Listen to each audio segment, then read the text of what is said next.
Allah tells us in the Quran again and again, we hear about Jahannam. We know and we think about Jahannam as being something far away, right? Jahannam, hellfire. We think of it as being something far away.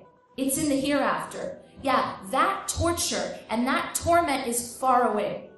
But what we don't realize is that the torment and the torture of taking something other than Allah and loving it as you should only love Allah will torment you and torture you in this life before the next life.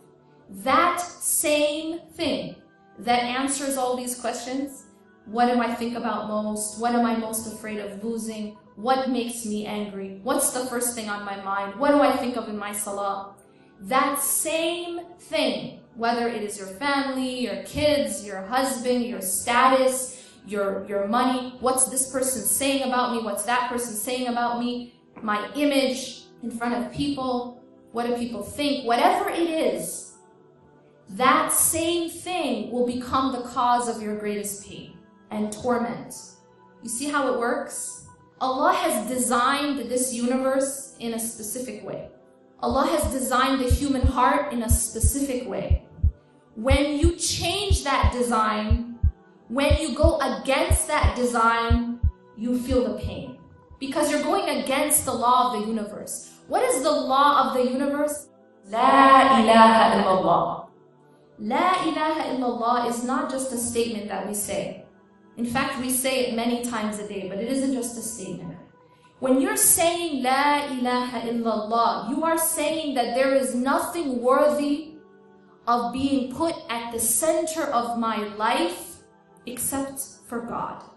There is nothing else worthy of being what occupies my mind all day long. There's nothing else worthy of being the first thing I think about when I wake up in the morning, the last thing I think about before I sleep, what occupies my mind during salah. There is nothing else worthy of being that important, of defining me in that deep of a way, except for God. That's Tawheed. That's what it means to be a Muslim.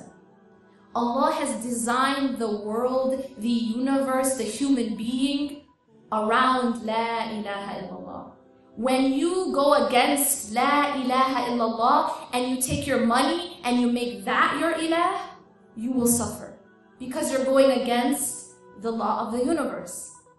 When you take your spouse and you put your spouse in that place, you will suffer. When you take your children and you put your children in that place, you will suffer. You will feel it because you're going against the law of the universe. This isn't how Allah subhanahu wa ta'ala designed it. Allah made our hearts in such a way that it is only to be filled by Him. And so when you fill something with a substance that it wasn't intended to be filled with, it breaks. When you go to the gas station and you need to fill up your gas tank, and you decide that today, you're not going to put gasoline in the gas tank, today you're going to put orange juice.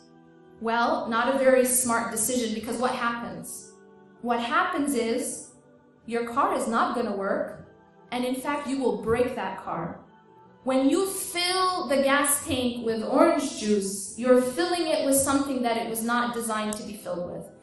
Our hearts are the same. Our hearts are like a cup. And you can fill that cup with whatever you choose. But if you choose to fill it with this life, if you choose to fill it with dunya, if you choose to fill it with money, if you choose to fill it with status, if you choose to fill it with what people think, then that cup will break. That heart will never feel at rest.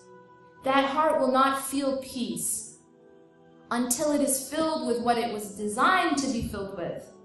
And that is Allah subhanahu wa ta'ala and the remembrance of Allah, not the remembrance of the creation.